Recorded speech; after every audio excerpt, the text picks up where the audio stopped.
Alors c'est un film. Alors pourquoi? N'oubliez pas qu'à chaque fois qu'on a programmé un film, on essayait de prendre, d'attraper à travers ce film-là aussi à la fois un cinéaste, parfois un genre, une période ou une sorte d'esthétique typique du Nouvel Hollywood. Et on s'est beaucoup posé la question sur la question du road movie. Le road movie, c'est un des genres les plus importants du Nouvel Hollywood, qui débute véritablement, on pourrait dire, avec Easy Rider, et puis Macadam à deux voix, 5 pièces faciles, film avec Jack Nicholson, et puis ensuite des dizaines de films. Donc ce genre-là est un genre qui est caractéristique du cinéma américain des années 70, même s'il existait avant évidemment, et puis il continuera un petit peu après. Et je me suis dit que prendre Alfredo Garcia, c'était assez original, et ça permettait surtout de faire coup double, on pourrait dire. D'un côté, prendre un road movie, parce que le film que vous allez voir est un road movie, qui est étrange, attention, qui est très très curieux. C'est pas un road movie classique, on est très très loin d'Easy Rider. C'est un film qui mélange plusieurs genres d'ailleurs. On est un peu dans le road movie, on est un peu dans le conte noir, on est un peu dans le thriller, on est un peu dans le film d'action. Tout ça se mélange évidemment. Donc ça permettait à la fois de parler un peu du road movie, d'en montrer un, et à mon avis un des plus originaux de la période. Et puis évidemment, on ne pouvait pas faire un cycle sur les années 70 sans montrer un film de Peckinpah. Pas possible. Peckinpah, qui est un des cinéastes les plus importants de ces 50 dernières années, et à l'époque, qui est vraiment la horde sauvage. Quand son film sort en 69, ça fait vraiment l'effet d'une bombe, c'est une déflagration dans l'histoire du cinéma américain, dans l'histoire du western, et même esthétiquement. Je pense qu'on en avait déjà, d'ailleurs, semble-t-il, déjà parlé, mais la révolution formelle qu'a été la horde sauvage en 69, en fait, on n'en est toujours pas sorti. La mise en scène, on pourrait dire, de la violence, de l'action, des tirs, c'est quelque chose dont le cinéma américain continue de se servir encore aujourd'hui, même avec les effets numériques, etc.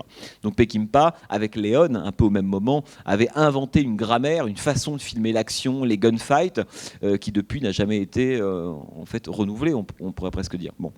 Alors, pourquoi? Alors, Sam Peckinpah, il appartient à cette... je vais essayer de faire court parce qu'il faut qu'on parlera plus longuement après. Mais il appartient, donc, vous savez, à cette génération. Il y a 3 générations qui ont constitué le Nouvel Hollywood. Lui, il appartient aux anciens, si vous voulez. Il est né à la toute fin des années 20. Il est donc de la génération d'Arthur Penn, de John Frankenheimer, de Robert Aldrich, de Don Siegel. Il n'appartient pas à la génération des Scorsese, William Friedkin, Brian De Palma. Il est plus ancien. C'est quelqu'un qui est un autodidacte, si vous voulez, qui a travaillé d'abord à la télévision. Il s'est beaucoup formé à la télévision. Il a réalisé beaucoup d'épisodes de séries de westerniennes, Bonanza, des choses comme ça. Il s'est fait la main comme ça, comme Robert Altman, si vous voulez, par exemple, comme Arthur Penn, qui lui aussi a travaillé à la télévision. Et donc, il a réussi finalement à faire une série on pourrait dire, de petits films de télévision avant de réaliser son tout premier film qui date, le sien, du tout début des années 60, Deadly Companion, un film qui tourne avec son équipe de télévision d'ailleurs, avec à peu près les mêmes acteurs, qui est un film pas extraordinaire. On sent un Peckinpah encore totalement, on pourrait dire, étriqué à l'intérieur d'un système de production à Hollywood qui lui permet pas encore de faire ce qu'il fera par la suite, en l'occurrence La Horde Sauvage. Et puis ensuite il va tourner alors un des plus beaux films d'ailleurs des années 60, un des plus beaux westerns, et d'ailleurs à l'époque André Bazin avait dit de Coup de feu dans la Sierra. C'est le film qui tourne en 62, c'est sans doute peut-être le plus beau western américain tourné lors de cette année-là.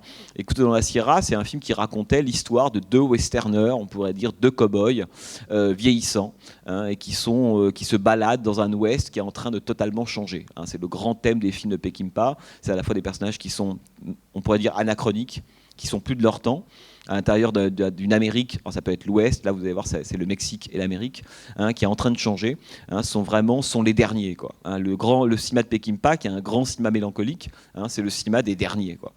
Et La Horde Sauvage, pour ceux qui s'en souviennent, commence avec ça. Là, William Holden, Ernest Borgnine, toute cette bande de gens-là qui vont vivre finalement leur enterrement, quoi. Somptuaire, mais leur enterrement quand même. Et donc, il va réaliser ce très très beau western. 3 ans après, il réalise un autre western qui s'appelle Major Dundee avec Charlton Heston. Très très beau film, mais totalement mutilé par la production.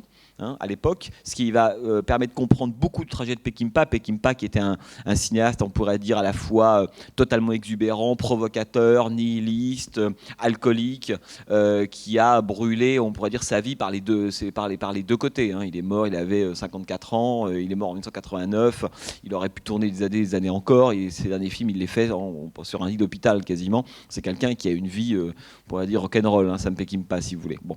Et avec Major Dundee, on peut dire qu'il inaugure une des relations orageuses qu'il aura avec les studios. Je dis ça parce que c'est très important pour Alfredo Garcia de penser que le film parle aussi du statut de Peckinpah à l'intérieur des studios hollywoodiens. On y reviendra évidemment après, mais ça c'est une clé qui est intéressante de voir.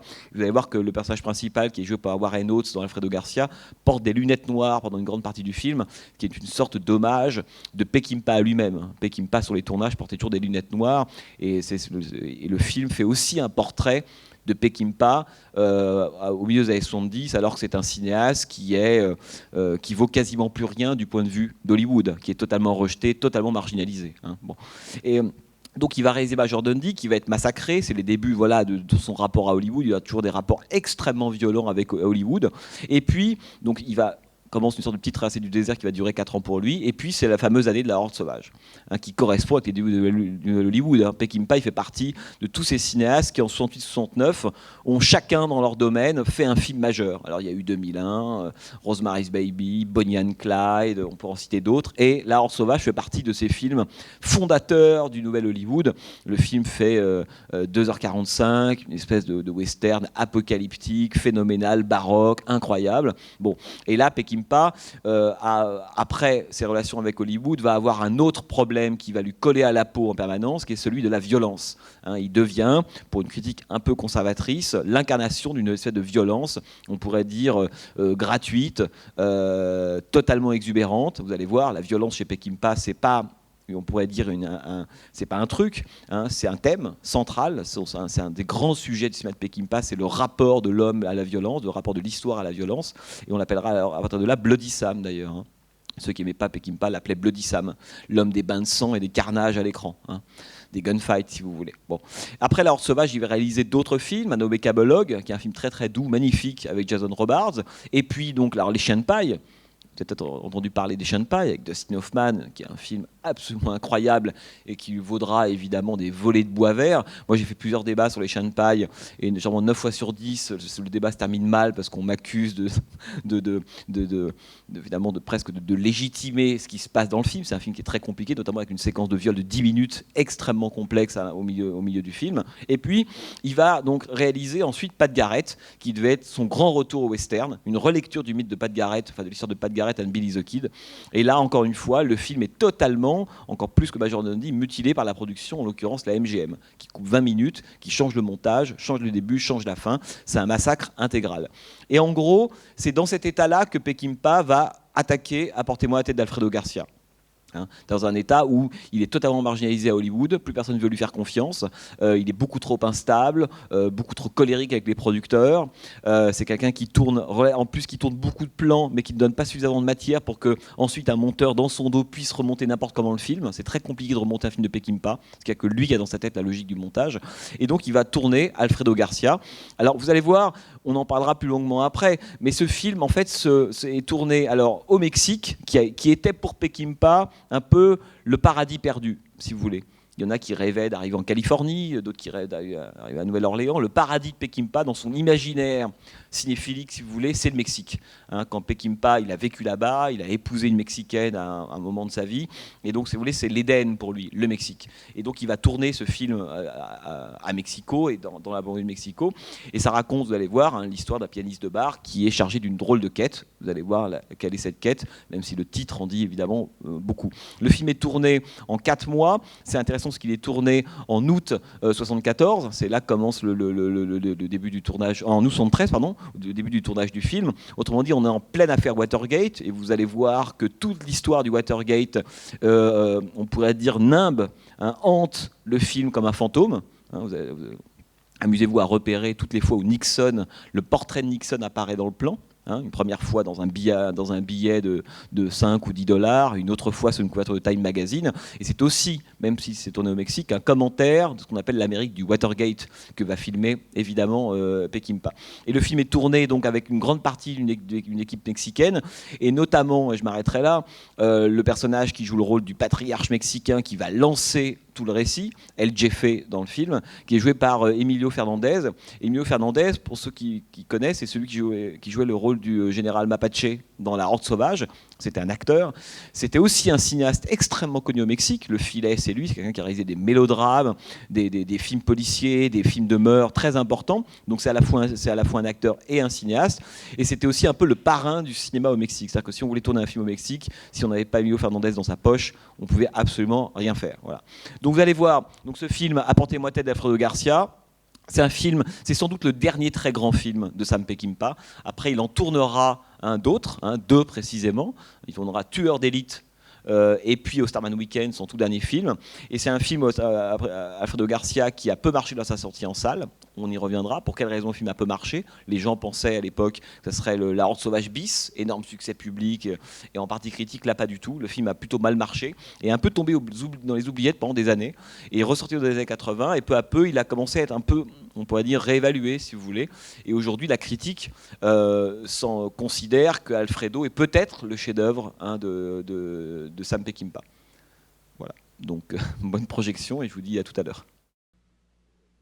This is Alfredo Garcia.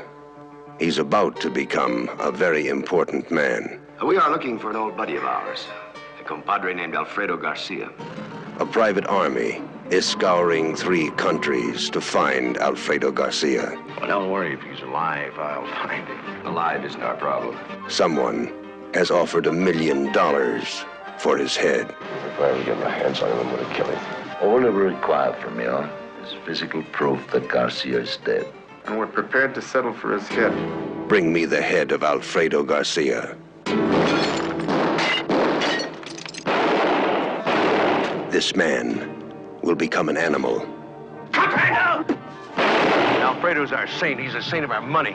I want to take it to him. I love you. This woman's dreams of love will be destroyed. I've been here before. You don't know the way. Innocent people will suffer. With Alfredo's help, we can do anything, honey. Holy ground will be desecrated. You don't want me to be part of that, do you? You are a part of it. 25 people will die. Just being together is enough. No, it's not, baby. All because of Alfredo Garcia.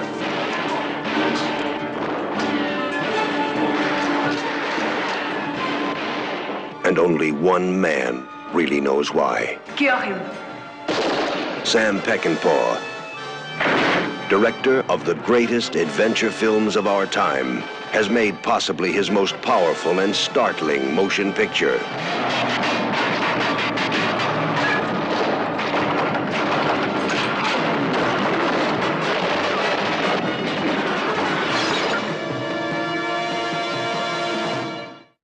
Voilà, donc ça vous a plu à tous, hein? C'est bien de découvrir ce film en fait, parce que c'est un film assez rare, qui existe maintenant aujourd'hui, qu'on peut trouver soit en DVD ou en Blu-ray, mais c'est un film qui est rare de Peckinpah.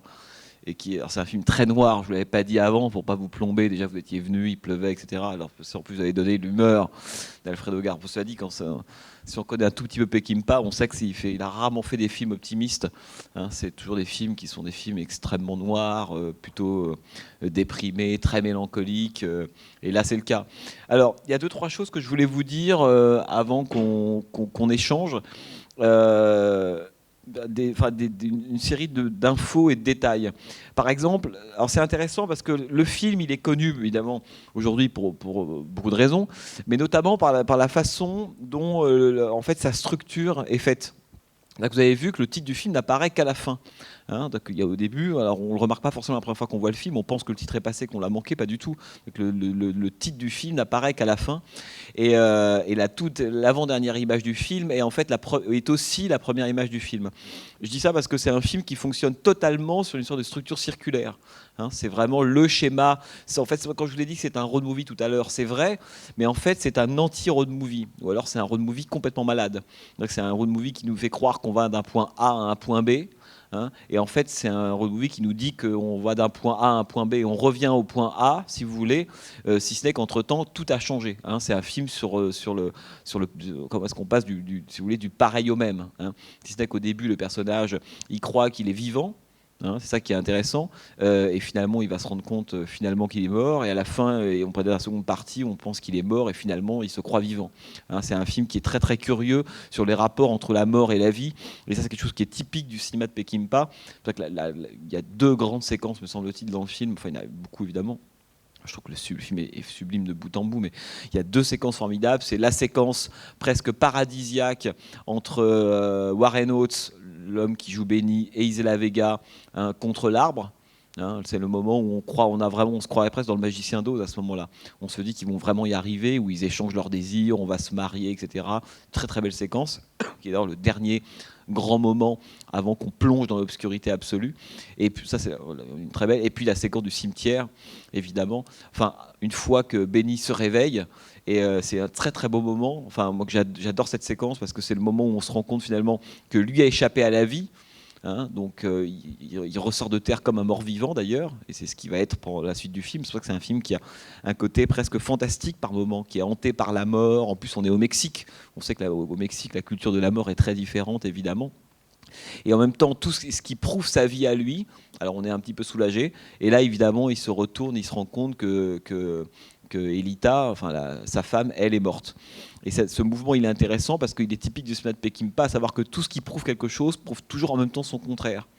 C'est pour ça que c'est un cinéaste qui est très complexe, Sam Peckinpah, et qu'on a souvent attaqué d'ailleurs pour des raisons éthiques ou morales, notamment dans sa façon d'utiliser la violence, ou dans l'ambiguïté permanente qu'il y a dans ses scènes.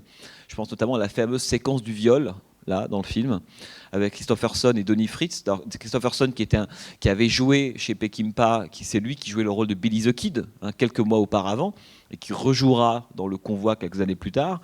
Et Donnie Fritz, l'homme qui l'accompagne à moto, c'est son claviériste, parce que Christopherson est un chanteur de country, et c'est l'homme qui fait du clavier qui vient le jouer ce petit rôle. Mais cette séquence, elle est intéressante parce que pour moi, tout est du Peckinpah pur et dur, mais cette séquence est du Peckinpah pur et dur.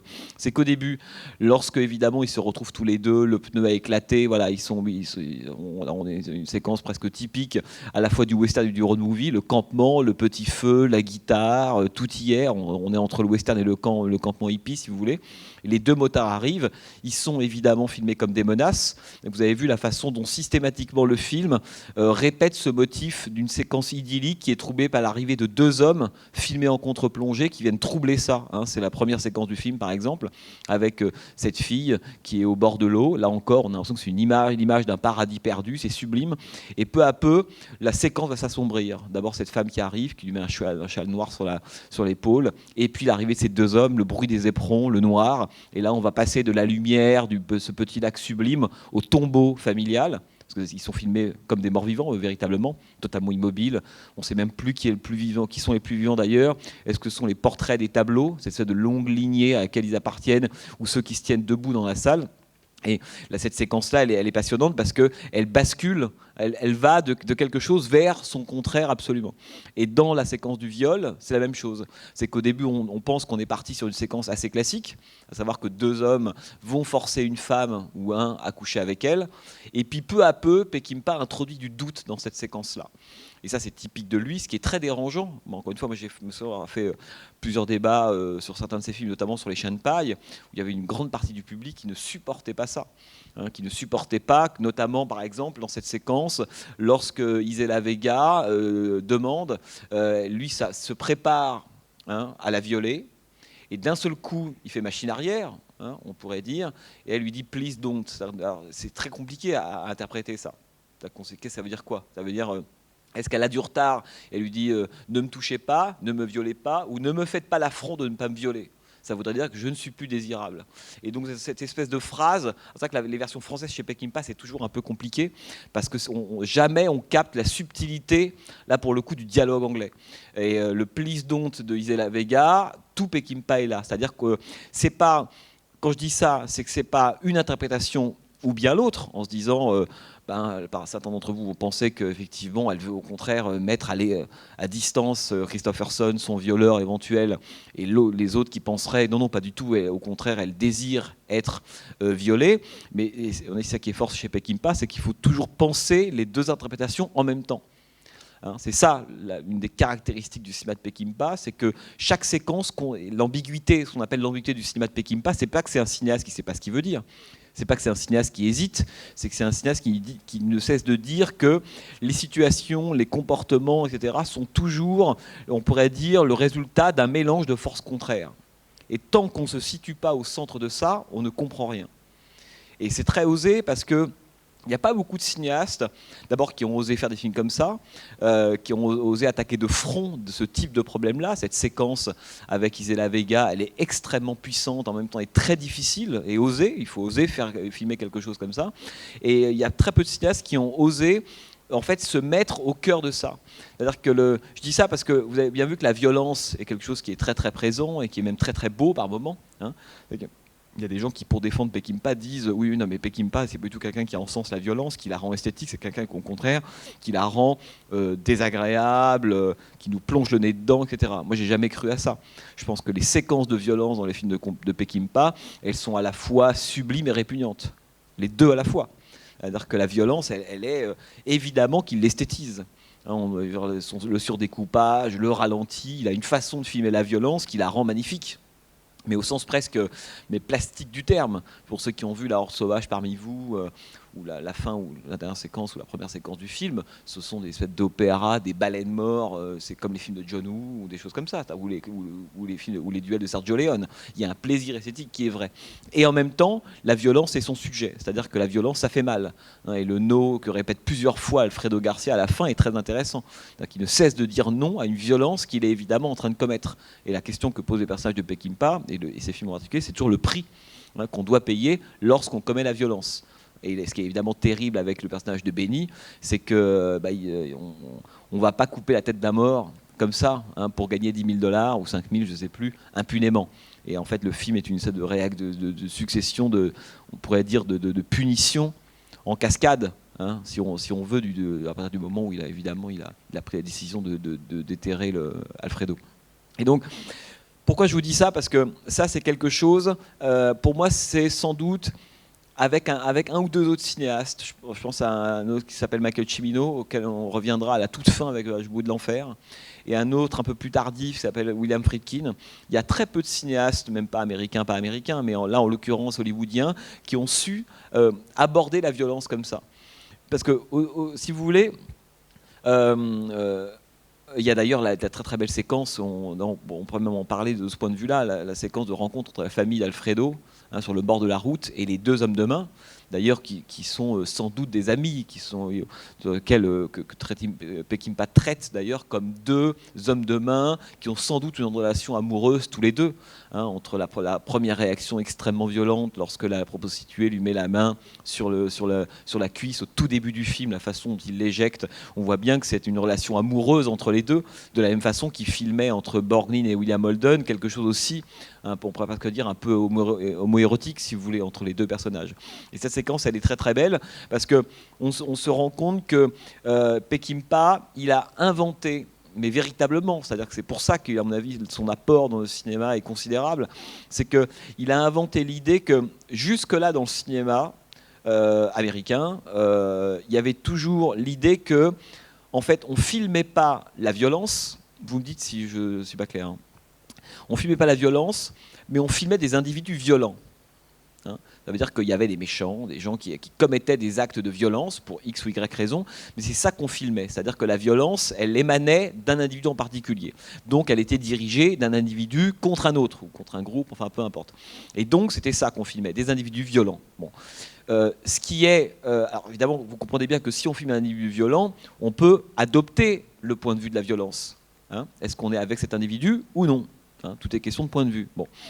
Avec Peckinpah, et on le voit bien dans la façon dont il utilise le surdécoupage, le ralenti, la multiplication des plans, l'importance du sable, hein, de la poussière, de la matière dans ses films. Peckinpah, lui, il a filmé, si vous voulez, la violence, non plus comme le fait d'individus violents, hein, mais comme un phénomène. Hein. Il y a quelque chose de climatique chez Peckinpah lorsqu'il filme la violence. Ce qui veut dire qu'au bout d'un moment, et pour ceux qui ont un peu en tête d'autres films de Peckinpah, et notamment c'est les grandes séquences de violence des films de Peckinpah ou de gunfight ou d'échanges de coups de feu, au bout d'un moment, on ne sait plus qui tire sur qui. Hein. Et là, à petite échelle, il y a ça dans cette séquence d'Alfredo Garcia. Au bout d'un moment, et ça c'est assez fort parce qu'on ne sait plus qui tire sur qui, on a juste le spectacle du satire, si vous voulez. Vous comprenez ce que je veux dire ? Et ça, le passage de la violence comme rattaché à un individu, à la violence comme phénomène, hein, c'est quelque chose que lui a inventé d'absolument capital et qui est totalement révolutionnaire dans l'histoire du cinéma américain. Hein, totalement révolutionnaire. Parce que si la violence est un phénomène, elle se met à affecter tous les individus. Elle circule. Hein. C'est ça qui est fascinant. C'est-à-dire qu'on se retrouve, il y a toujours des enfants dans ces films. Là, un tout petit peu, je sais pas si vous avez vu à la toute fin, il y a un petit garçon qui repose le revolver. Peckinpah est un anti-rousseauiste au possible, qui a jamais cru que c'est le contact avec, si vous voulez, les hommes adultes, la civilisation qui rend violent. Lui, il pense que la violence, elle est absolument ontologique. Hein, ça, c'est son côté, on pourrait dire, assez pessimiste. Et il a toujours mis des enfants au milieu, non pas pour en faire des symboles de virginité ou spectateurs pas encore frappés par la violence des hommes. Pas du tout. Il a toujours mis les enfants au milieu, comme finalement, on pourrait presque dire, le devenir violent des personnages eux-mêmes. Ça aussi, c'est quelque chose qu'on a souvent reproché à Peckinpah. C'est fait partie de ces tabous qu'on brise difficilement au cinéma. Hein. Montrer des enfants qui jouissent dans l'exercice de la violence, c'est quelque chose qui ne se fait pas. À la fin de La Horde sauvage, lorsqu'après le grand massacre qui a lieu entre 25 factions, si vous voulez, Mélan civil, hors-la-loi, agence Pinkerton, tout ce que vous voulez, à la fin du film, il montre des enfants qui font la même chose avec des scorpions et des fourmis, hein, et qui s'amusent de façon cruelle à mettre le feu, hein, à des scorpions et à des fourmis. Il nous dit, ben voilà, il n'y a pas de différence de nature entre ces gamins aux têtes blondes, adorables, et puis le massacre qu'on vient de voir, il y a une différence de degré. La violence, elle est déjà là. Et ça, c'est quelque chose, encore une fois, qu'on a aussi beaucoup reproché à Peckinpah parce qu'il a transgressé quelques lois un peu fondamentales du cinéma hollywoodien. Hein. Cette idée de la violence qui peut déborder l'individu et en toucher un autre, ce qui fait qu'un individu, dans les films de Peckinpah, il commet de la violence, par moments il a raison, par moments il a tort, par moments il la commet contre lui, par moments contre d'autres personnages. Mais l'idée de Peckinpah, c'est qu'au fond, la violence, elle emporte tout sur son passage. Hein. C'est pour ça que dans ces grandes séquences, il y a le moment où on a l'impression que le monde entier tourbillonne. Hein. On a les voitures, le sable, dans ces westerns sont les chevaux, et que la violence est une espèce de mouvement, une sorte de tourbillon qui prend tout sur son passage et qui contamine tout. Ce qui fait que, je termine là-dessus parce que, à mon avis, ça me semble être un des apports importants de Peckinpah à l'histoire du cinéma et notamment au Nouvel Hollywood. Ce qui fait que Peckinpah a dit, lorsqu'on l'interrogeait là-dessus, et c'était un provocateur, donc il répondait toujours à côté de la plaque, disant toujours des choses qui étaient fausses, mais très volontairement. Et vous savez, il y a toujours cette croyance, encore aujourd'hui, très importante, hein, sur l'idée qu'il y aurait une bonne et une mauvaise violence. C'est un débat tarte à la crème qui revient à peu près tous les 6 mois. Il y a une revue, il y a Télérama qui fait un truc là-dessus et qui nous explique qu'il y a une bonne et qu'il y a une mauvaise violence. Bon, on peut croire à ça.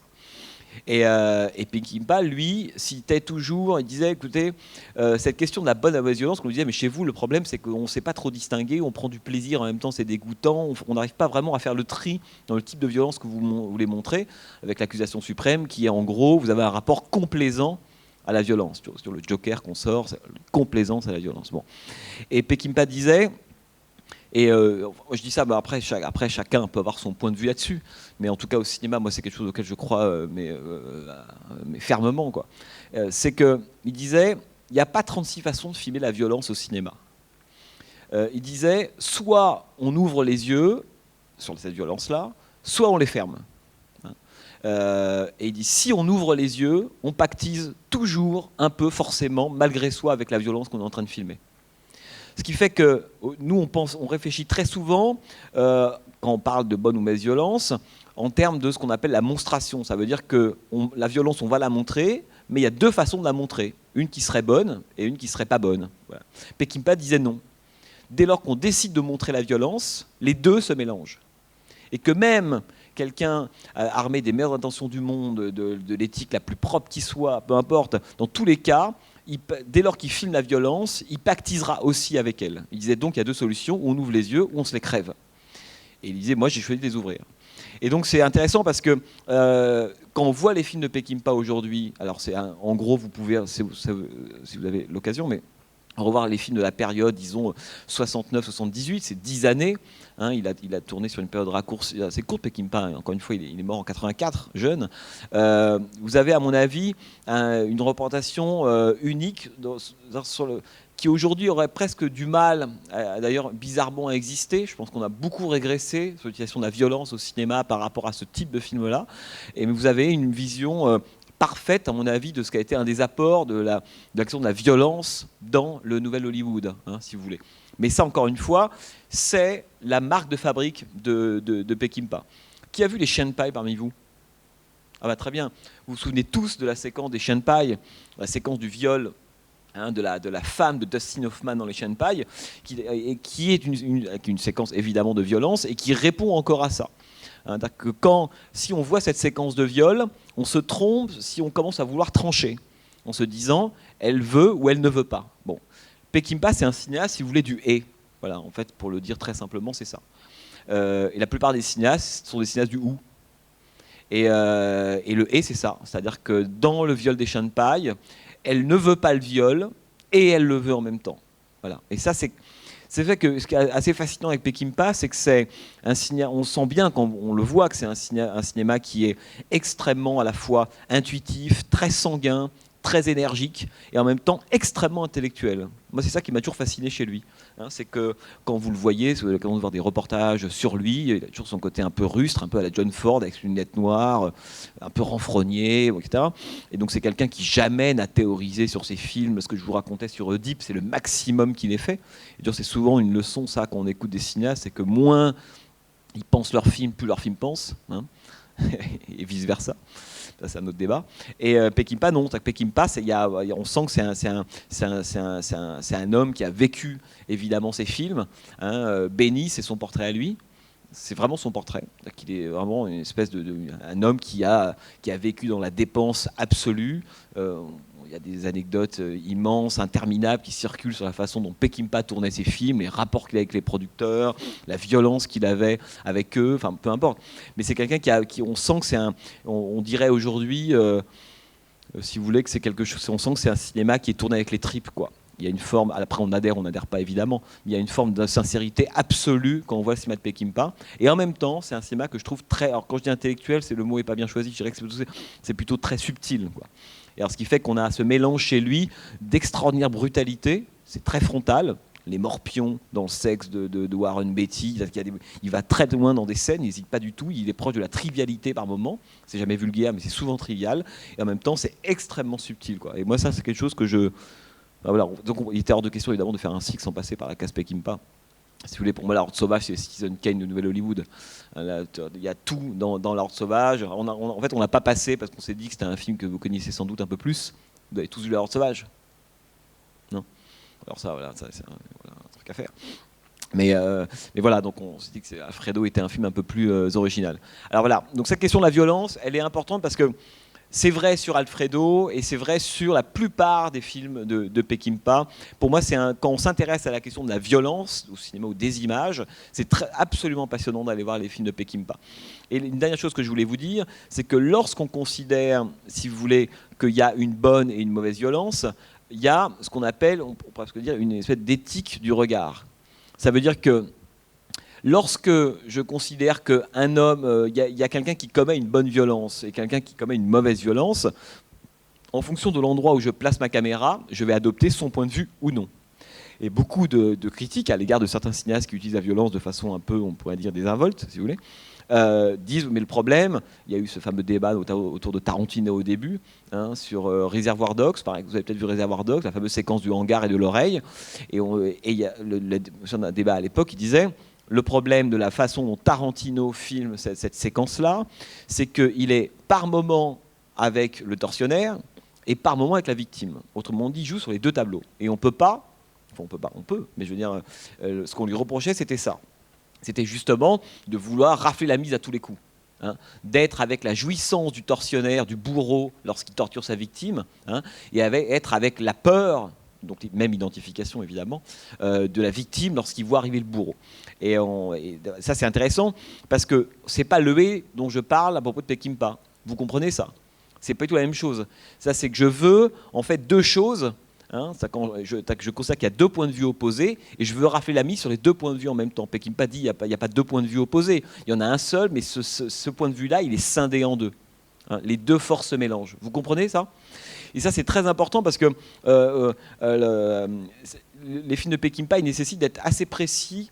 Notamment, le film est génial pour beaucoup d'autres raisons, et on va y revenir, hein, mais aussi pour cette raison-là. C'est que ça vaut le coup quand on s'intéresse à cette question de la violence, qui est une question encore une fois récurrente, qui est passée par Kubrick, par Tarantino, aujourd'hui qui passe par des gens comme Haneke. Par exemple, Haneke, moi, pour avoir des discussions avec lui, il y a quelqu'un qui déteste Sam Peckinpah, par exemple. Et ça me dit beaucoup de choses du cinéma d'Haneke, le fait qu'Haneke déteste Sam Peckinpah. Hein, donc je me dis que j'ai raison d'aimer Peckinpah. Enfin, bref. Et voilà. Donc, alors, il y a une autre chose que je voulais vous dire qui me semblait importante, c'est que je vous ai dit, peut-être au tout début, qu'on a commencé, pour ceux qui étaient là, à parler, je crois que c'était au moment du lauréat, je ne sais plus, ou de John McCabe.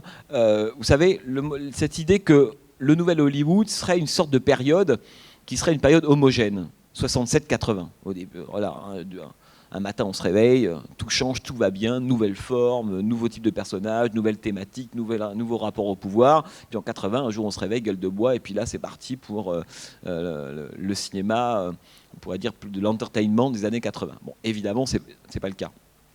Et là, dans le cycle, sachant que finalement, les films que vous voyez, ils sont tous pris dans un ordre chronologique. On a commencé en 67, là, on est en 74. Et alors, c'est intéressant de faire ce micro-effort et d'essayer au fil des mercredis qu'on va passer ensemble, de voir la façon dont l'humeur des films évolue, si vous voulez. C'est aussi pour ça que moi je les ai choisis. C'est-à-dire que vous allez voir qu'entre le lauréat de 67 et Voyage au bout de l'enfer en 78, 11 ans plus tard, évidemment, soit c'est le nouvel Hollywood, mais alors, c'est plus du tout le même nouvel Hollywood, hein, et que tout a changé. Si le nouvel Hollywood a changé, c'est que l'industrie a changé, c'est que les cinéastes eux-mêmes ont changé, c'est que l'Amérique a changé aussi. Hein. Et ça, c'est intéressant parce que Alfredo Garcia, c'est un film presque du mi-temps. En fait, c'est faux. Parce que le film est en 73 et je pense que le vrai mi-temps, c'est 72, si vous voulez. Mais on est passé dans... Alors, si on considère que le nouvel Hollywood se scinde en deux parties, la partie euphorique, et puis la partie désenchantée, la partie gueule de bois. Là, on est rentré dans la partie gueule de bois maintenant, si vous voulez. Hein. Et là, vous allez voir les films, que ce soit Martin, Taxi Driver ou d'autres films. Là, on est dans le moment du désenchantement du nouvel Hollywood. C'est le moment où le Hollywood continue. Il y a de très grands films qui vont être faits encore pendant 4-5 ans, mais au fond, c'est déjà fini. Hein. Alors, et pourquoi c'est déjà fini? Parce qu'il y a beaucoup d'événements qui ont lieu en Amérique, évidemment, à l'époque. On a parlé évidemment de la guerre du Vietnam. En 1974, on est à 1 an de la fin officielle, mais c'est mort depuis longtemps. C'est une catastrophe intégrale. Et puis, il y a évidemment l'affaire du Watergate. Il y a d'autres affaires, mais celle-là, elle pèse beaucoup, énormément. Et beaucoup de films américains de 1972 vont avoir cette affaire-là, si vous voulez, en toile de fond. Pourquoi elle est fondamentale, cette affaire-là, par rapport à une autre? C'est qu'elle va... Évidemment, elle va faire basculer dans l'histoire du cinéma américain cette espèce de rapport sacro-saint que le cinéma hollywoodien a toujours eu avec les institutions, si vous voulez, et ceux qui les incarnent. Hein, c'est-à-dire que ce soit de Lincoln, les grandes figures à Washington, si vous voulez, le pouvoir, la Maison-Blanche, voilà. Il y a cette idée que ceux qui sont dépositaires en gros des valeurs américaines sont dans le cinéma américain avant le nouvel Hollywood, digne de foi.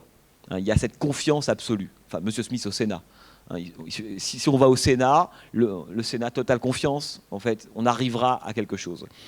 À partir du Watergate, il y a d'autres affaires avant qui fêlent tout ça évidemment, mais le Watergate, c'est le coup de grâce absolu. Plus au sommet de l'État, Nixon pris la main dans le sac, et donc Nixon, à l'affaire 72, il démissionne en août 74. Et le film se situe exactement dans cet entre-deux-là.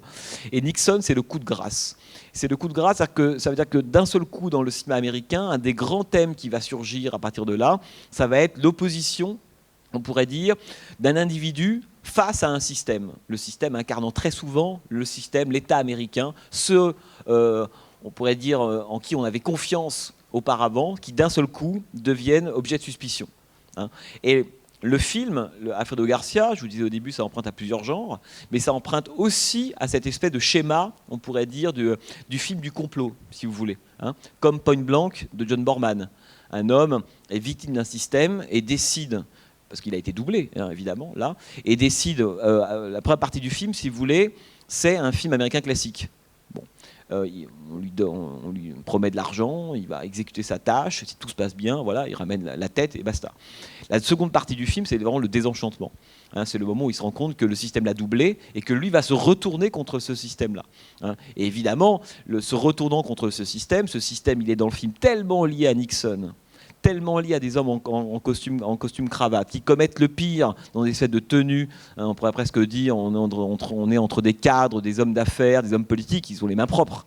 Ils sont tous en costume, avec quelques hommes de main, évidemment le Mexique, évidemment le tiers-monde, et évidemment dans l'Amérique de l'époque, la façon dont ces hommes de main-là, dans cette espèce d'hôtel qui ressemble à un hôtel, alors que ce soit un immeuble à la Watergate ou un ambassadeur hôtel, un truc extrêmement froid, qui envoie en gros la population du tiers-monde pour aller chercher Alfredo Garcia. C'est très intéressant, tout le rapport qu'il y a dans le film, on pourrait dire, entre les Américains qui arrivent, et puis les Mexicains. Les Mexicains, ils sont à deux niveaux dans le film. C'est d'un côté ceux qui se font complètement avoir, la petite main, etc. Et en même temps, c'est le chef. Évidemment, métaphore à l'époque de tous ces dictateurs avec lesquels l'Amérique a des rapports extrêmement ambigus. C'est le grand moment, évidemment, dans le coup d'État du Chili, vous savez ça par cœur. Ça, c'est quelque chose qui occupe beaucoup les Américains à l'époque. Et de la même façon qu'on a pu dire de certains westerns de la fin des années 60 italiens, qui étaient type... El Chuncho, enfin toutes ces choses-là, où les westerns italiens a eu une veine très très politique, se servaient du rapport entre les Américains et les Mexicains via la guerre de sécession, ou d'autres, ou un soldat et un peon, un paysan par exemple, pour traiter de la politique interventionniste des États-Unis en Amérique latine. Là, Peckinpah fait exactement la même chose. Et il faut dire aussi que lorsque Peckinpah, évidemment, il ne faut pas oublier que quand il tourne le film, il sort de Pat Garrett. Vous avez tous vu Pat Garrett ou pas ? Ça, Pat Garrett, c'est un film... on peut en parler, c'est extraordinaire. Vous l'avez vu ? Non ? Ah bon ? Voilà. C'est pas grave, j'ai pas entendu. Ouais, parce que en fait, parce que Pat Garrett, qui est le film qu'il fait juste avant, donc il y a trois versions, mais il y en a surtout deux qui sont connues. Une qui est une version d'1h40, qui est sortie à l'époque, on a vu, et puis une version restaurée il y a une dizaine d'années, qui dure 2h02 avec un montage différent. Enfin, je vous conseille, peut-être celle que vous avez vue, je ne sais pas. Ah ouais, c'est celle-là. Mais bon, tant pis. Mais non, mais bon, là n'est pas le problème. Mais ce que je veux dire, c'est que Pat Garrett, le Peckinpah en garde un souvenir extrêmement amer. Et après le tournage, il dit mais maintenant c'est fini, je désavoue Hollywood, je pars m'installer au Mexique. Et c'est ce qu'il fait. Il va s'installer au Mexique. Et à l'époque, l'industrie hollywoodienne lui fait payer très très cher ça. Et le problème, c'est que c'est quelque chose qu'il va répéter en permanence, et notamment au moment de la sortie d'Alfredo Garcia. Et on pourrait presque dire que Hollywood, l'industrie boycotte quasiment la sortie d'Alfredo Garcia. Le film, la sortie du film est totalement massacrée. C'est pour ça que je vous disais tout à l'heure, avant que le film ne commence, de voir combien le personnage de Benny, c'est évidemment une sorte d'avatar du personnage de Peckinpah lui-même. On peut avoir une autre lecture du film, indépendamment de ce qu'on s'est dit. Benny, c'est quoi ? C'est un cinéaste, c'est un artiste, si vous voulez, miteux, minable, qui a été rejeté quelque part. C'est Peckinpah, au Mexique. Il est en train de faire le clown, jouer Guantanamera pour des touristes suédois et allemands, ce qui est quand même là, bon. Et en même temps, mais ce qui est intéressant, c'est que Peckinpah ne prend pas la défense de l'artiste. Il dit l'artiste, c'est quelqu'un qui vend son âme au diable et qui est obligé pour faire ça. Et qu'est-ce qu'il fait ? Évidemment, il va vendre son âme au diable. il va accepter un contrat minable. On lui file une mallette d'argent, c'est comme un cinéaste. On vous file tant de millions, faites votre film. Bon. Là, on lui file une mallette. Et puis, il suffit juste, on va aller, voilà. Au début, c'est intéressant parce qu'il se comporte comme un cinéaste, Benny d'ailleurs. Il achète des accessoires, il dépense de l'argent, etc., etc. Puis un jour, c'est le retour de bâton. Puis on se rend compte que le rêve qu'il pensait atteindre, son film de sa vie, qui formule avec Isela Vega au bord de l'arbre, et ben ce film-là, Hollywood lui reprend très violemment. Et non seulement il va tuer sa femme, et le tuer lui, etc., etc. Donc c'est une métaphore extrêmement violente de ce que c'est que le statut d'un cinéaste, comme Peckinpah, évidemment, à l'époque, dans le cadre hollywoodien, si vous voulez. Et à la fin, évidemment, il meurt, il ne se passe plus rien, c'est fini. Bon. Alors ça, c'est une autre, si vous voulez, lecture qu'on peut avoir de la portée de Alfredo Garcia. Il y a autres choses que je voulais vous dire sur le film. La question du road movie, parce que je pense que j'y reviendrai pas, à mon avis, dans le cycle. Le road movie, et là le film y appartient totalement. Je crois même que 74, ça doit être l'année où il y a plus de road movies qui sont tournés à Hollywood. C'est l'année du road movie 74. Et au même moment, vous avez notamment le Canardeur, justement, de Michael Cimino, enfin, beaucoup d'autres films de Eastwood, etc. Et le road movie, ce qui est passionnant, c'est que c'est un genre qui a toujours, évidemment, existé dans l'histoire du cinéma américain. Pour ceux qui s'en souviennent, New York, Miami de Frank Capra, Les raisins de la colère de John Ford, tout ça sont évidemment des road movies. Non pas, à l'époque, ils s'appellent évidemment pas road movie, on attendra 70 pour utiliser le terme road movie. Même à l'époque d'Easy Rider, on ne connaît pas le terme.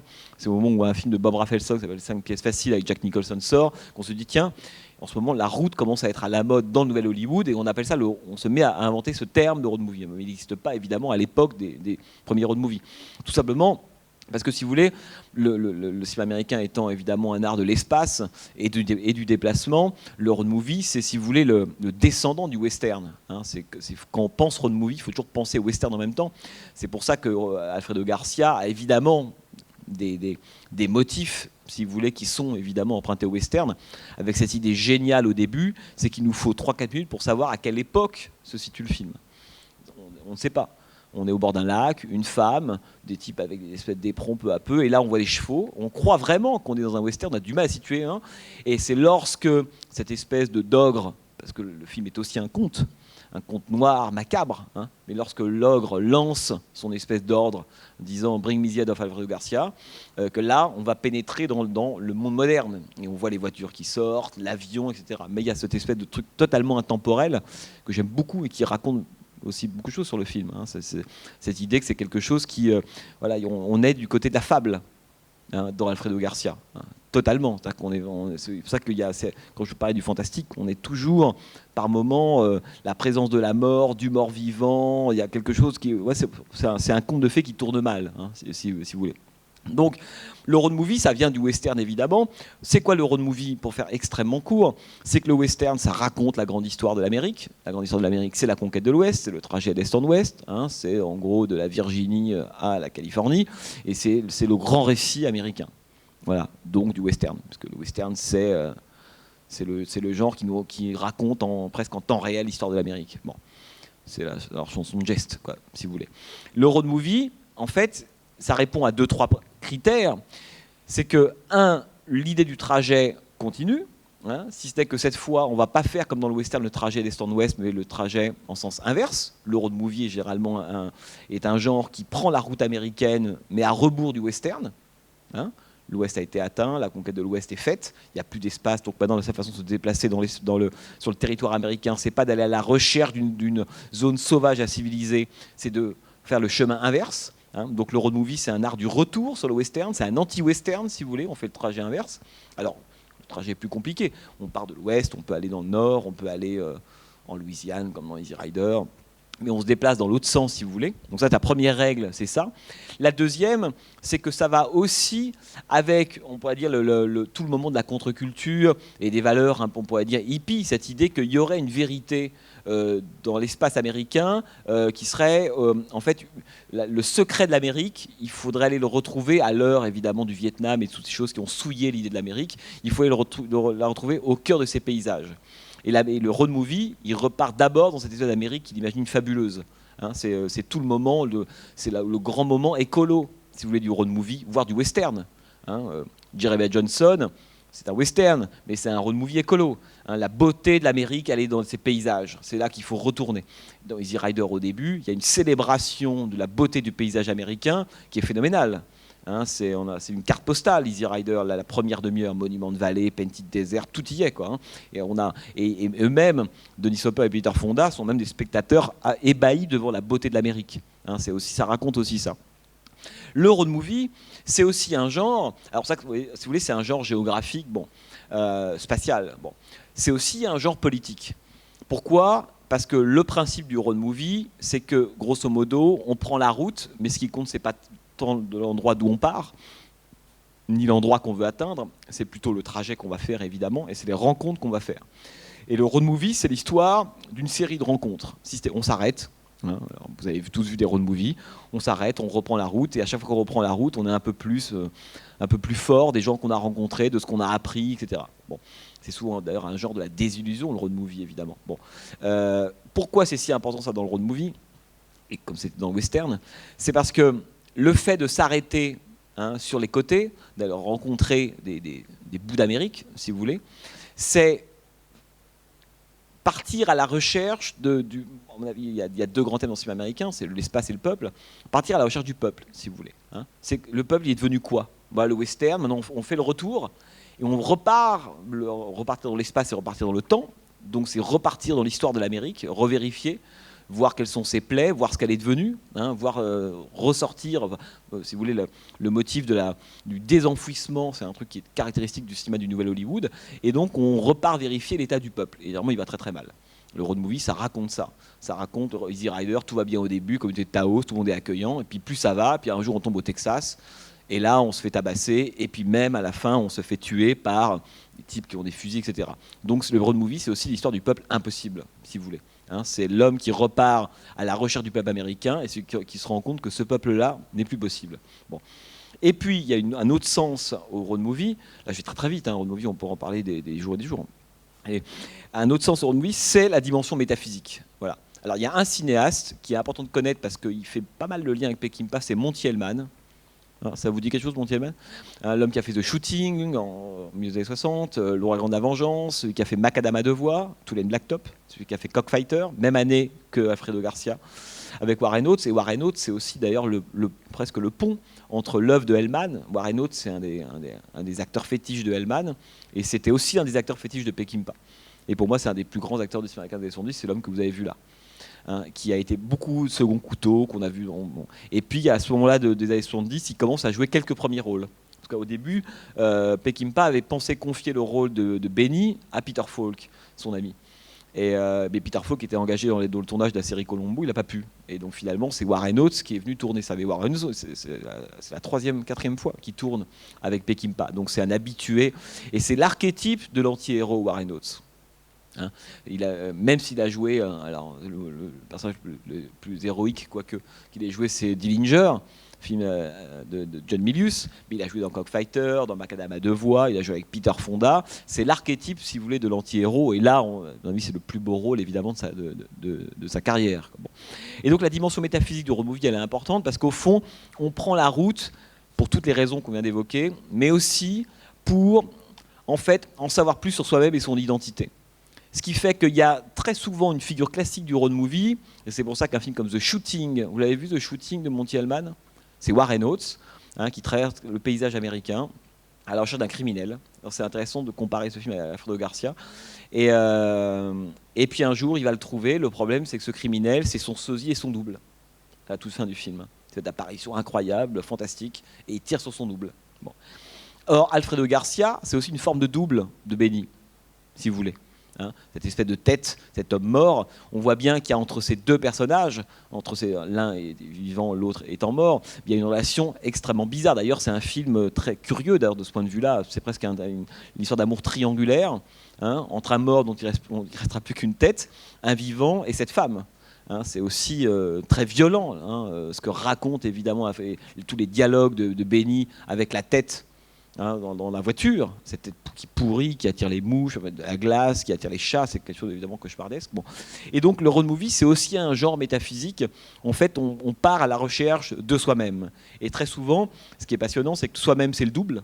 Hein, au bout de la route, qu'est-ce qu'on trouve? C'est soi-même.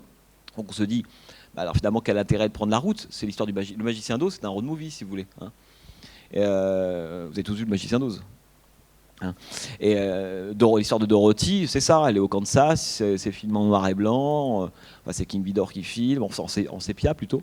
C'est un peu tristounet, il n'y a pas de travail, elle s'ennuie, etc., etc. Puis un jour, il y a une tornade formidable, et puis donc elle part de chez elle, c'est le grand road movie, mais qui passe pas par la route, mais qui passe par une tornade. Et là, elle arrive au Pays d'Oz, et évidemment, il y a une spirale, la fameuse route de briques jaunes, c'est la route théorique du road movie, qui amène au Pays d'Oz. Puis le Pays d'Oz, c'est dirigé par un espèce on pense que c'est un type qui a des pouvoirs formidables, un magicien extraordinaire, et c'est juste un petit gros ventripotent qui actionne des feux d'artifice, des pétards et des lumières. Et qui lui explique à la fin, le désir de road movie, elle le rencontre à ce moment-là, et le magicien d'Oz lui dit, mais bon, ça sert à rien de venir, je peux rien pour vous, je peux rien pour le lion, je peux rien, etc. Et alors à ce moment-là, Dorothy lui dit, mais alors finalement, j'ai fait tout ce trajet pour rien. À quoi ça a servi de venir au Pays d'Oz si j'avais la même chose chez moi au Kansas, d'où la dernière phrase du film, There is no place like home. Et là le magicien lui explique, oui, mais si t'es pas venu, tu ne serais pas rendu compte. Ça veut dire que c'est un paradoxe génial du road movie, c'est qu'il faut prendre la route, si vous voulez, pour se rendre compte qu'il ne faut pas la prendre. Mais on ne sait pas au départ. Donc c'est toujours ça, c'est l'histoire évidemment du road movie. Et une autre chose que je voulais vous dire, après je vais vous laisser la parole. C'est par rapport à la constellation de films qui permettent d'aborder Alfredo Garcia, c'est John Huston. Voilà. Est-ce que vous avez repéré dans le film une référence d'ailleurs à un film de John Huston extrêmement précise?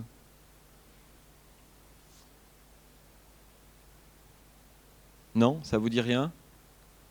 Un film connu de John Huston. Attends, c'est pas du tout, c'est pas un piège. Hein, c'est un film très connu de John Huston.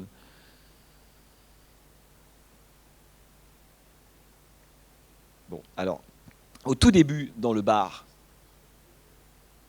ça c'est fort ça. Non.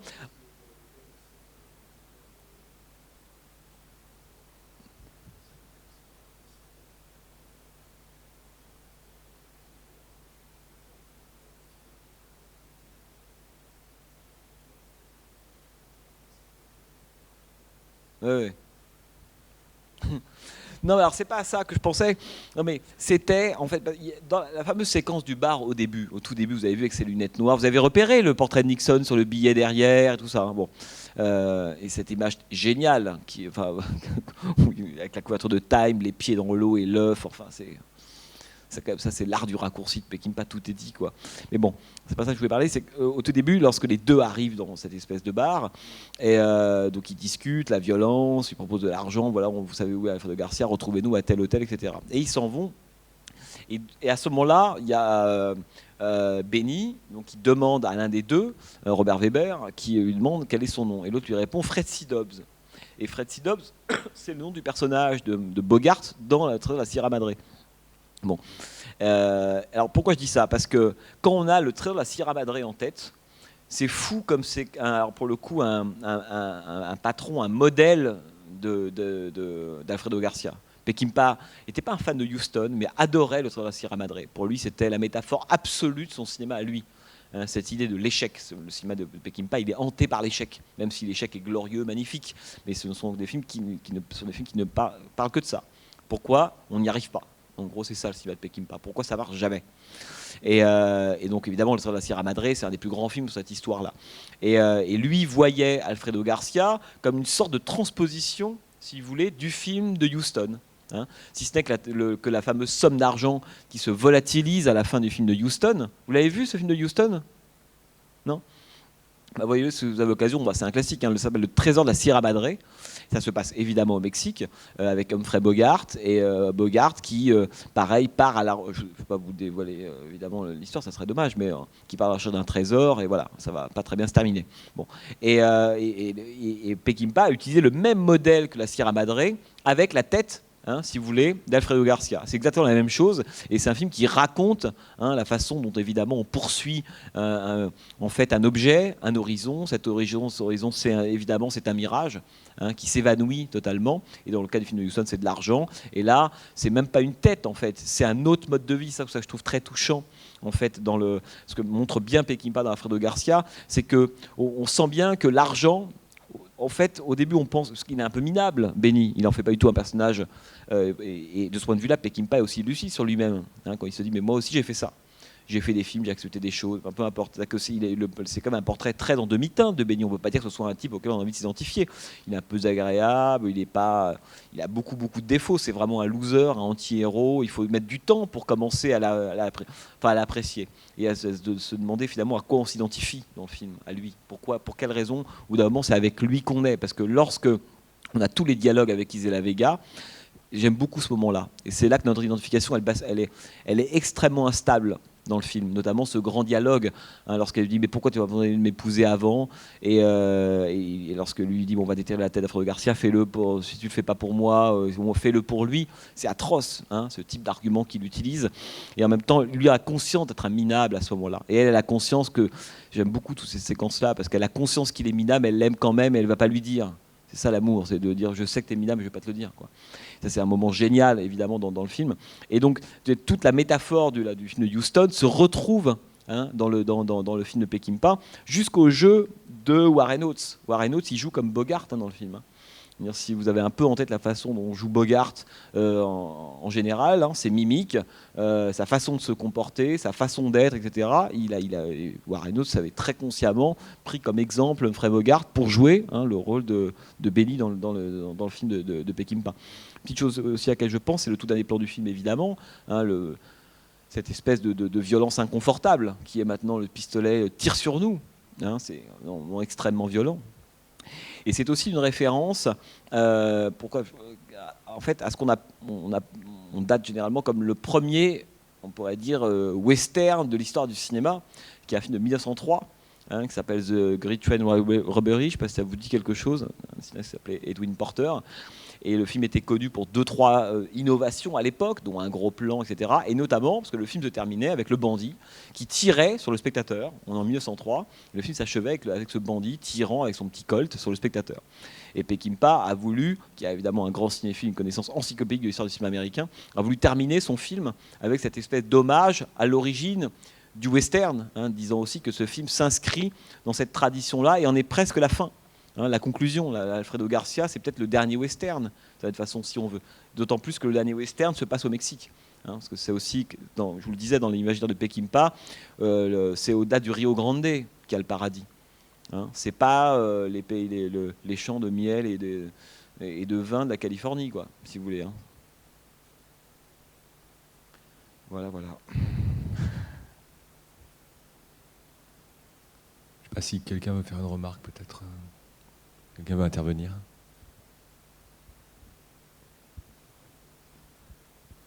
Est-ce que vous aviez vu, vous, d'autres films? Alors, Les Chiens de Paille, j'ai compris que vous l'aviez vu. Vous avez vu d'autres films de Peckinpah, à part donc Alfredo et Les Chiens de Paille? La Horde sauvage, vous avez vu des films de Peckinpah? Oui, enfin, j'ai pas vu La Horde sauvage. Bon, simplement, ce que je voulais dire, votre analyse a été vraiment intéressante.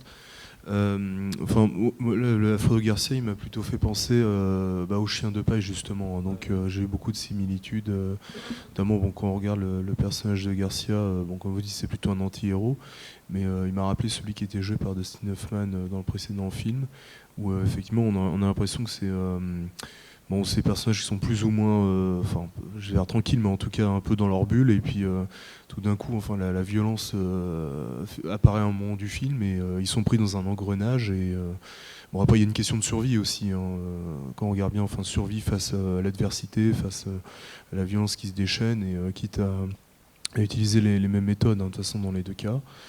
Après, c'est quand même, Alfredo Garcia, ça m'a plutôt fait penser à la filmographie de Eastwood, dans certains films un peu comme par exemple José Wells, et surtout Impitoyable, donc sur la question du traitement de la violence et comment ça agit sur les individus, et puis aussi comme vous le disiez, ça se répercute sur l'ensemble de la société américaine, d'une certaine manière, là en l'occurrence plutôt la société mexicaine.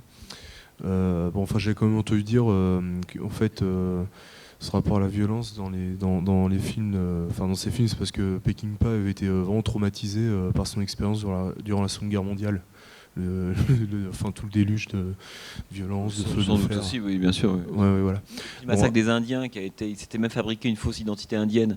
Il Ouais. disait aux gens que son grand-père était indien, ce qui n'est pas vrai du tout d'ailleurs. Mais il s'était fabriqué cette légende-là, qu'on retrouve même encore aujourd'hui. Beaucoup de gens disent à Peckinpah, son grand-père était indien. Ouais, moi, j'étais pas au courant de ça, mais bon. Après, alors pour répondre à votre question, dans la plupart des films que j'ai eu de sa filmographie, celui que j'ai vraiment le plus apprécié, c'est Les Croix de fer. Où là, effectivement, on retrouve aussi beaucoup d'éléments par rapport à ce que vous avez indiqué, notamment vraiment comment le rapport avec la violence. Bon, là, on est vraiment dans un contexte de guerre sur le front de l'Est, mais effectivement, moi, ce que je trouve très intéressant dans ce film-là, c'est vraiment la rivalité entre les deux officiers, en fait. Ça tourne un peu, on a l'impression aussi par moments à la lutte de classe sociale, en fait. Entre l'un donc qui est issu de l'aristocratie qui veut par tous les moyens décrocher sa croix de fer, et puis l'autre qui est beaucoup plus vraiment un homme de terrain proche de ses camarades de troupe, le cœur assez vaillant, mais effectivement, et puis là aussi c'est intéressant, on retrouve aussi ça un peu d'ailleurs cette rivalité dans Major Dundee. Et comment une rivalité là entre deux hommes, c'est effectivement le système qui les broie, mais aussi comment cette rivalité est source de violence aussi. Donc, c'est une sacrée mise en scène, non?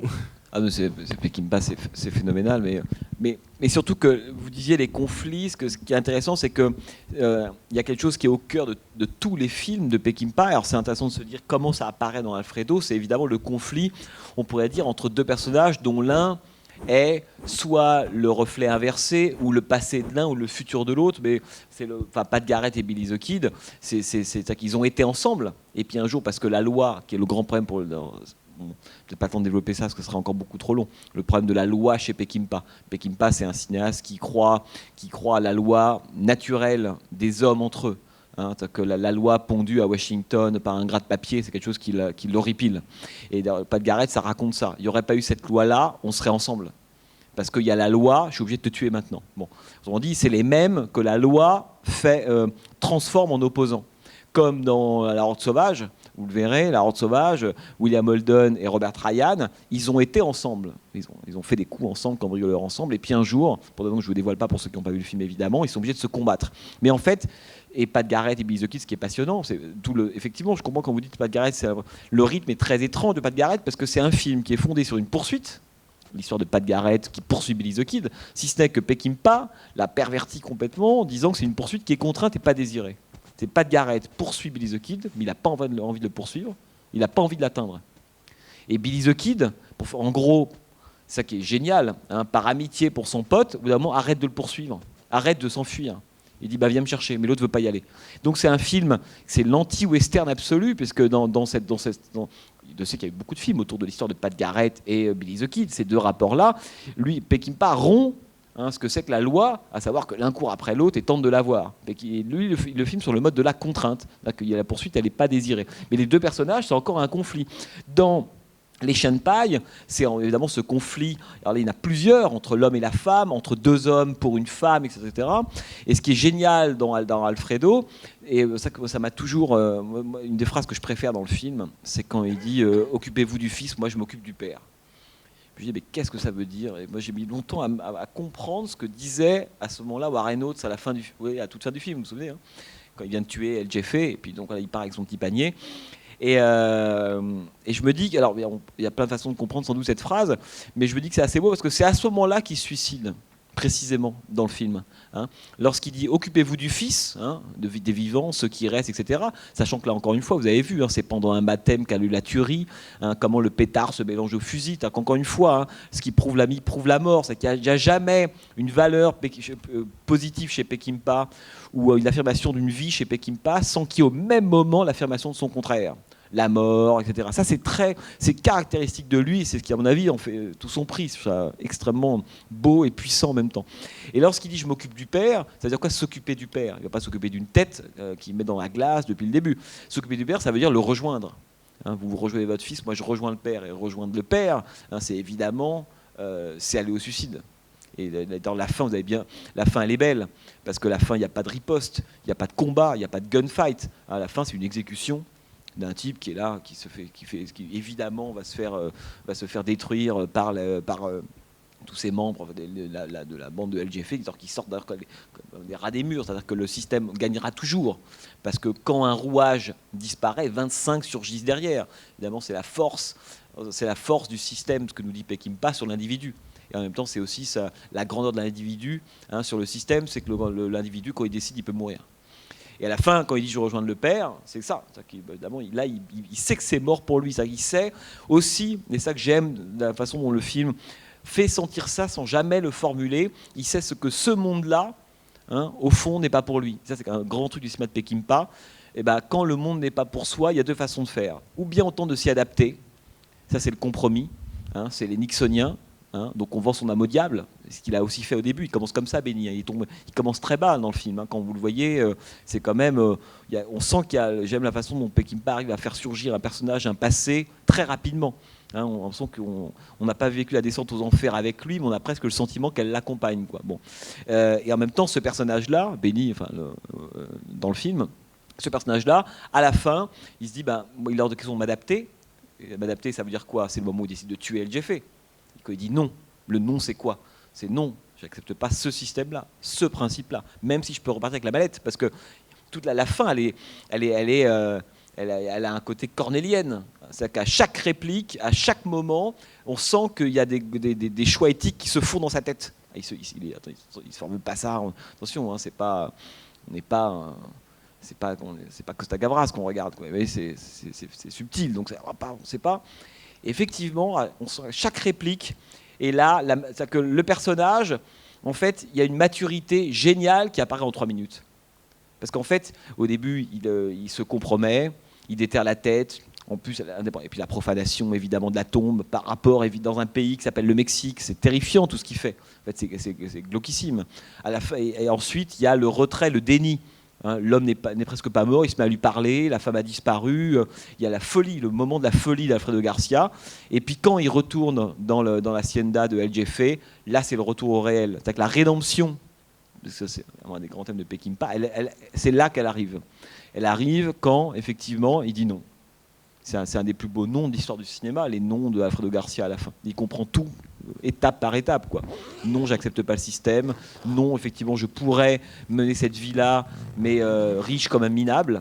Hein. Et là, il retrouve un peu de grandeur, si vous voulez. Et évidemment, il se suicide, quoi. Et ça, pour moi, la fin, elle est magnifique.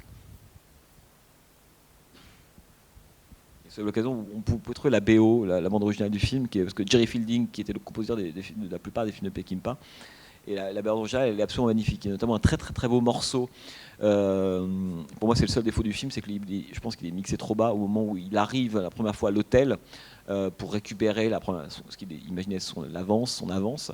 Et il y a une très très belle mélodie, malheureusement, qui est très basse. Et si vous avez l'occasion de récupérer la BO ou de la télécharger, sur YouTube, on la trouve n'importe où. C'est une des plus belles BO de Jerry Fielding, quoi.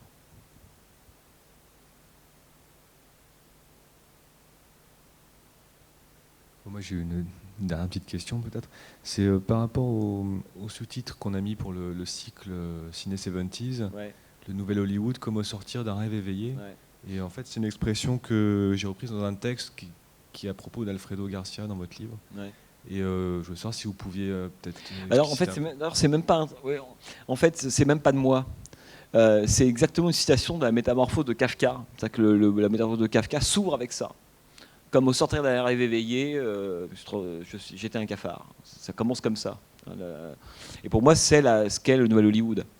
Hein, c'est-à-dire que la période dans laquelle on est en train de rentrer, ce que je disais tout à l'heure, le moment du désenchantement, de la désillusion, hein, vous voyez, ce moment où on sait que c'est fini, hein, mais on va mettre du temps à le comprendre, c'est ça. Hein, on sort du rêve éveillé. Le rêve éveillé, c'est le lauréat, c'est tous ces films-là, 67, 68, 69, avec beaucoup d'énergie, où d'un seul coup on croit, où le cinéma, on pourrait dire, résonne avec la croyance d'une Amérique envers d'autres utopies, des sociétés alternatives, un autre mode de vie, etc. À partir de début des années 70, c'est complètement mort. Et là, le rêve éveillé est fini et on en sort. Et Alfredo Garcia, et dans beaucoup de films de la période, utilise c'est toujours intéressant de voir les motifs qui circulent indépendamment des genres et des auteurs. Comme quoi, parfois, il y a des vérités transversales, si vous voulez, qui racontent plein de choses sur une période. Et il y en a plein, mais il y en a notamment deux. C'est la question du désenfouissement, hein, l'enterrement, le déterrement. Hein, je pense à Délivrance, par exemple, je veux dire, la fin de Carrie. On pourrait citer un nombre d'exemples incalculables. Ce motif des morts qu'on va déterrer jusqu'aux zombies, qui est la grande figure, on pourrait dire, métaphorique de ça. Et dans Alfredo Garcia, ça n'arrête jamais. Hein, on a sorti un mort qu'on aurait dû laisser tranquille, s'enterrer, désenterrer, c'est ça qui est très très beau, hein, dans le film Elita, enfin bref, donc c'est une figure très importante du cinéma américain de cette époque-là, donc cette espèce de motif-là. Et puis l'autre motif, c'est la frontière très très ténue qu'il y a, non pas entre le rêve et le cauchemar, mais entre la réalité et le cauchemar. Et le film, il a une ambiance ouatée, bizarre. C'est que moi j'aime beaucoup son traitement. On parlait du début tout à l'heure. La façon dont on ne sait pas vraiment où on se situe, c'est un peu flottant. Et le film est souvent comme ça. Le moment, la nuit américaine, c'est assez beau qu'il ait choisi de filmer évidemment le réveil d'Elita avec un procédé de nuit américaine, alors qu'à l'époque, ça ne se fait plus du tout dans les années 70. On filme vraiment de nuit, on filme vraiment de jour. Et là, il y a un côté jour-nuit. Tout le film est dans cette espèce d'entre-deux, on pourrait dire permanent. Hein, le mort, le vivant, le jour et la nuit. On sent qu'il y a quelque chose qui est à la fois la réalité et le conte. Et le film est toujours, on peut dire, sur cette espèce de crête-là. Et quand je parlais de fantastique, c'est à ça que je faisais essentiellement allusion, c'est il y a une forme d'irréalité, un peu vraiment presque cotonneuse, à ce qui arrive au personnage, quoi. Et quand je dis que c'est un cauchemar, mais c'est pas au sens premier, on a le sentiment que lui va en fait rentre, hein, dans un cauchemar pour l'essentiel du film avant de ressortir à la fin. Il passe du cauchemar à la mort, mais en gros c'est ça. Ben voilà. It's done, c'est bon pour Alfredo. Alors c'est quoi le mois prochain ? Alors le mois prochain, c'est À cause d'un assassinat. Ah ouais, alors là, ça c'est quelque chose. Vous l'avez déjà vu, À cause d'un assassinat, le film d'Alan Pakula, la même année, hein, 74. Là, vous allez voir, c'est le chef-d'œuvre du cinéma du complot des années 70. Donc, je pense à des plus grands films américains, voilà. Vous voyez, je sais pas, de Erin Brockovich à Insider de Michael Mann, tout le monde, tous ces films-là, ils sortent tous de la cuisse du film de Pakula, quoi. Un film avec Warren Beatty, qui est un film extraordinaire, un chef-d'œuvre. Parallax View en anglais. Ça serait bien, la prochaine fois, peut-être si on a le temps, justement, de parler de tous les films actuels qui renvoient à cette période. Voilà, on va peut-être arrêter là, mais... Ça, je vous en parlerai là. Alors, le mois prochain, on en parlera pas mal de ça. Parce que Pakula, on le retrouve partout, quoi. Chez Soderbergh, chez Michael Mann, enfin c'est vraiment... moi je vous en dirai plus quand on le verra, mais si vous avez l'occasion de venir, ça serait bien, quoi. Je vous souhaite une très bonne soirée, et donc rendez-vous le combien ? Je sais plus, dans un mois, c'est ça ? C'est sur le programme, voilà.